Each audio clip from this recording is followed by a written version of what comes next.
Et nous enchaînons à présent avec Enjeu Patrimoine. Nous allons revenir sur cette actualité dans le monde du courtage, cette réforme du courtage qui oblige tous les courtiers ou futurs courtiers à adhérer à une association agréée à partir du 1er janvier 2023, avec évidemment une latitude pour ceux qui renouvellent ou qui font leur renouvellement ORIAS.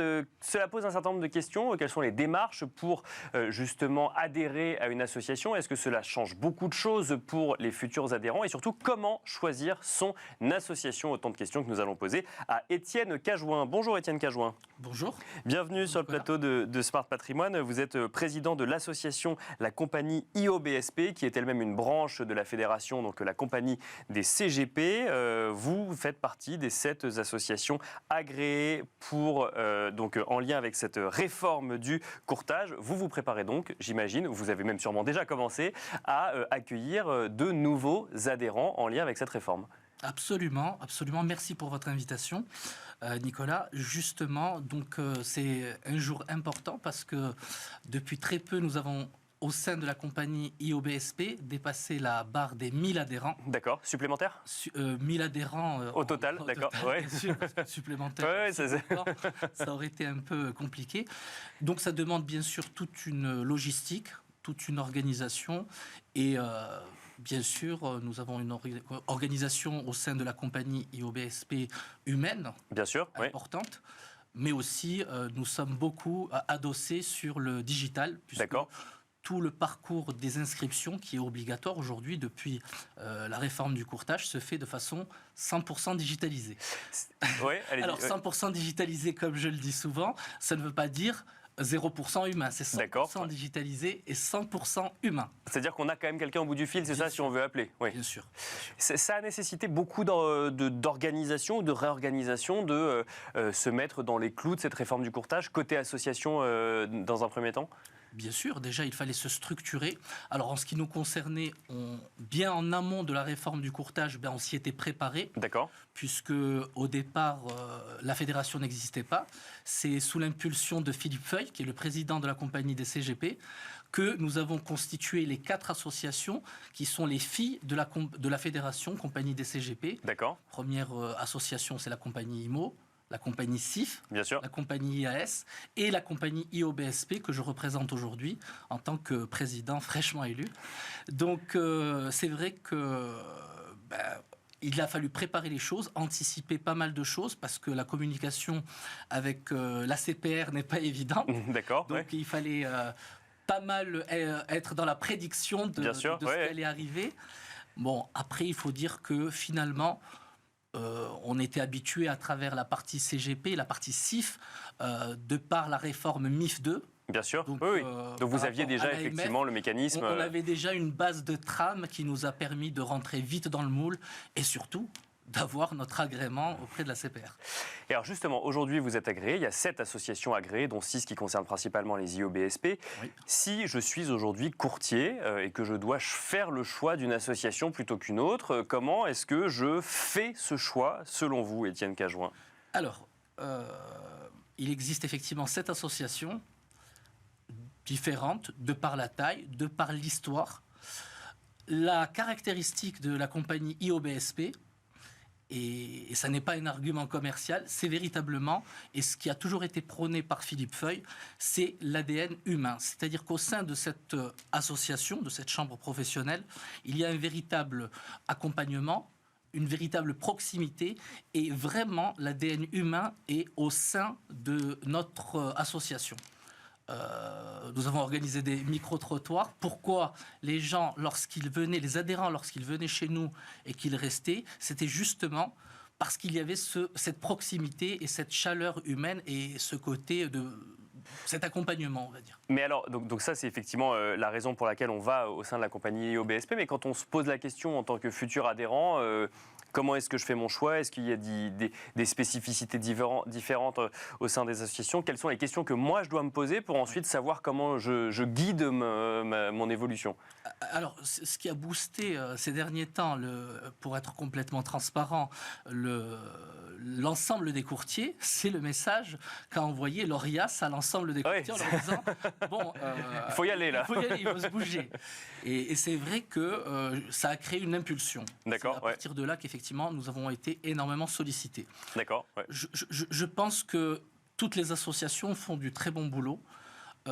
Mais chacune a ses spécificités. D'accord. Ouais.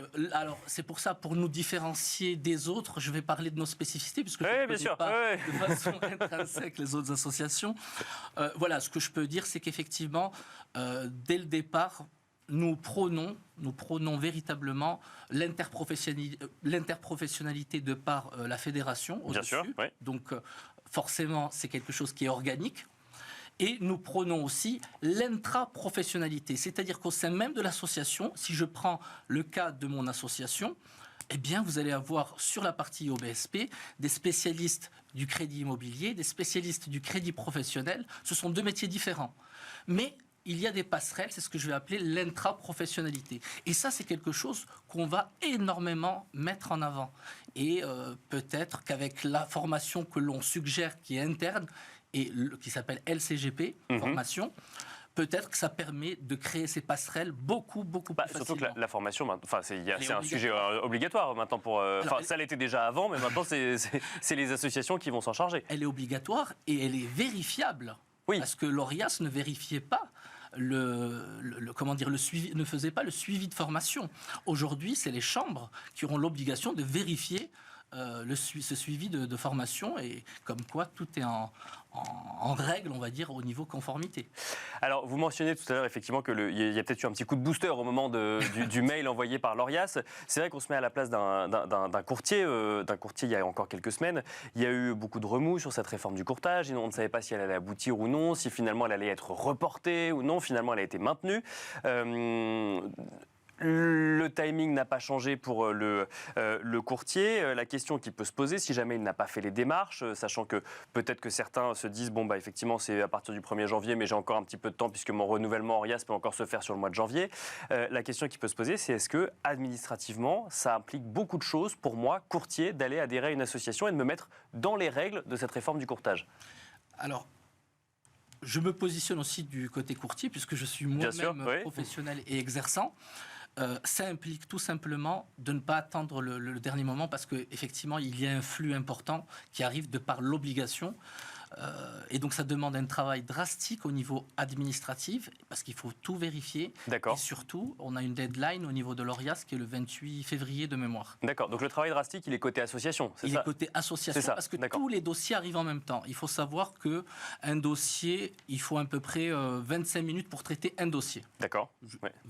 Un dossier bien monté, correctement, 25-30 minutes. D'accord. Ouais. Donc, on laissera les gens faire le calcul de 25 fois 1000 dont vous nous aviez parlé tout à l'heure. Mais Exactement. Donc, ça veut dire que c'est beaucoup de temps, beaucoup de ressources humaines, beaucoup d'énergie, et forcément, ça demande une bonne organisation. C'est pour ça qu'en amont, on demande à ce qu'il y ait la complétude des documents qui soient demandés.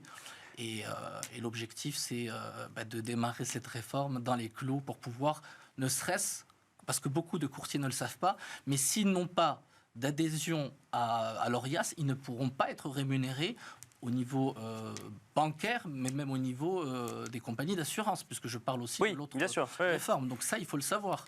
Et sachant qu'ils ne peuvent pas avoir leur renouvellement ORIAS tant qu'ils n'ont pas la preuve d'un agrément, d'une adhésion à une association. Association professionnelle, absolument. Et donc le risque, c'est quoi? C'est qu'il y ait trop de dossiers envoyés au dernier moment, que du coup on n'ait pas l'adhésion dans les temps, qu'on puisse pas avoir son renouvellement ORIAS. Et dans ces cas-là, qu'est-ce qui se passe? On n'attend pas un an, j'imagine quand même qu'il va... vous ne travaillez pas à l'ORIAS, mais on imagine que... Oui. Alors, le problème, et c'est un problème un peu typiquement franco-français, puisque c'est une forme de procrastination, on attend le dernier moment pour faire les choses. Effectivement, c'est que tout arrive en même temps, et forcément derrière, même si c'est digitalisé, il y a quand même des hommes et des femmes qui contrôlent et qui doivent bien sûr valider. Et c'est ce délai-là qui, effectivement, aujourd'hui, peut poser problème par rapport aux délais qui sont impartis aux courtiers. Donc on l'a noté, effectivement, le message c'est d'y aller dans les temps, tant qu'il est encore temps. Pour les courtiers, si on élargit un petit peu le sujet, donc là on a effectivement beaucoup parlé de cette réforme du courtage qui est un grand enjeu pour les associations agréées, mais aussi pour les courtiers. On est fin 2022, il y a cette année 2023 qui s'ouvre. Alors effectivement pour les CGP, il y a un certain nombre de questions. Pour les courtiers aussi, on voit que notamment les prêts immobiliers sont un peu plus complexes à obtenir actuellement. Ça, c'est pour la partie courtier donc immobilier. Mais quels sont, selon vous, les grands enjeux pour les courtiers du début d'année 2023 ? Les enjeux des courtiers pour 2023 se font sur 2 niveaux.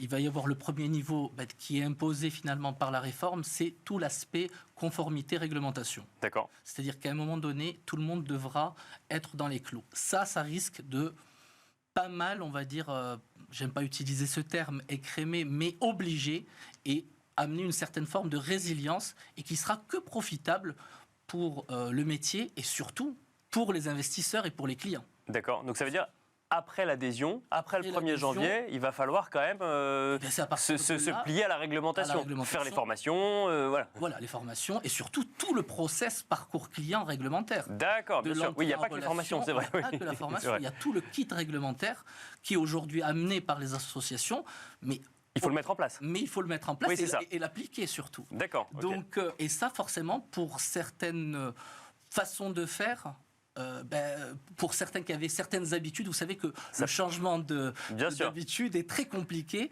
et ça peut effectivement poser problème. Donc il faudra être résilient et le faire parce qu'il n'y a pas le choix, c'est comme ça. Et dans tous les cas, dans la doctrine de cette réforme, c'est toujours la même chose. C'est la même chose que pour MIF 2. Ou DDA, l'objectif, c'est la protection du client, la protection de l'investisseur. Oui. Donc on est toujours dans cette même doctrine. Donc plus de transparence, plus de clarté, donc ça impose beaucoup plus de conformité. Au risque de perdre son adhésion, alors pas tout de suite, j'imagine, à l'association, et donc de voir effectivement son activité un petit peu plus exercée de manière plus complexe, on peut le dire. Donc ça, c'est effectivement le premier enjeu que vous voyez pour 2023. Il y en avait un deuxième également ? Et un deuxième, c'est le côté macroéconomique. D'accord, oui, bien sûr. On en parle énormément. Et l'aspect macroéconomique, c'est quelque chose qui a été vécu récemment par les courtiers. C'est assez compliqué, dans le sens où... on a connu, alors on parle d'inflation, on parle de pas mal d'éléments macroéconomiques, mais surtout, c'est des blocages au niveau des crédits à des moments, quasiment à partir du 2e trimestre. Ça a été très compliqué de passer les dossiers de financement, de par le taux d'usure. Pourquoi le taux d'usure ? Parce que ce n'est pas l'augmentation des taux qui a posé problème, c'est la célérité de cette augmentation bien sûr. Qui a généré justement un blocage. C'est-à-dire qu'on avait une célérité tellement rapide, tellement importante, que la Banque de France n'a pas pu ajuster. Oui, complètement. Ce fameux taux d'usure. Donc c'est ce contexte macroéconomique qui a bloqué aussi pas mal de courtiers. Je sais que pour discuter avec certains de nos adhérents, il y en a même qui ont revu un petit peu leur copie, qui ont commencé à se diversifier parce que ça a été très compliqué. Ça a eu un impact aussi sur forcément les financements immobiliers, sur les ventes, sur les transactions immobilières. Donc, si vous voulez, c'est tout un écosystème qui est touché par ce contexte macroéconomique. Et donc, ça veut dire très rapidement que les courtiers en prêt immobilier avec lesquels vous avez échangé sont obligés d'aller vers d'autres types d'activités pour maintenir l'activité économique, c'est ça ? Exactement. C'est-à-dire ce qui était au départ accessoire, parce que souvent le courtier en crédit immobilier, de façon accessoire, va faire de l'assurance de crédit. D'accord. Va faire même du placement en assurance. Là, ça revient un peu sur... accessoire devient principal. D'accord, parce que les dossiers passent pas. Parce que les dossiers ne passent plus. Ou moins, en tout cas. Voilà. Et effectivement, il y avait cette réorganisation. Voilà, donc c'est quelque chose de salutaire finalement. Mais si on regarde aussi sur le côté assurance, le côté épargne, il faut voir concrètement cette année 2022... sauf sur le dernier rallye de cet automne, on a eu toutes les classes d'actifs qui ont dévissé, que ce soit de l'obligataire à l'action. Donc, on va dire, même ceux qui sont dans le courtage en assurance ont quelque part empathie de ce contexte macroéconomique. C'est pour ça que je mets le réglementaire et la macroéconomique. Et on finira là-dessus. Merci beaucoup, Étienne Cajoin, président de l'association La Compagnie IOBSP, d'être venu sur le plateau de Smart Patrimoine. Merci beaucoup. Merci Nicolas. Merci à vous de nous avoir suivis et on se donne rendez-vous très vite sur Bismart pour un nouveau numéro de Smart Patrimoine.